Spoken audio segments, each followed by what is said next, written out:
शेर का शिकार करने निकले हैं, जैसी भी पिच मिली भागेंगे नहीं, डट कर मुकाबला करेंगे। हम सिर्फ आवाम का लाडला बनना चाहते हैं, पंजाब में हर जगह से जीतेंगे। बिलावल भुट्टो जरदारी ने बड़ा दावा कर दिया।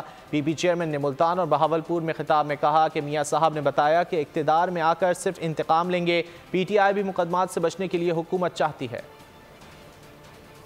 शिकार के लिए निकलते हो तो बल्ला इस्तेमाल नहीं होता, तीर ही काम आता है। तो अब शिकार का मौसम है और हमने इस शेर का शिकार करवाना है। फेब्रुअरी 8 को तीर पे तप्पा लगा के ये साबित करना है कि आज भी भुट्टो जिंदा है, कल भी भुट्टो जिंदा था। मैं और आप मिलके अवामी हुकूमत कायम करेंगे। ये इलेक्शन ऐसे लड़ना है जैसे ये जिंदगी और मौत का मसला है। हम ही वो जमात है जो इनको हरा सकते हैं। सब्सक्राइब करें और बेल दबाएं ताकि कोई खबर रह न जाए।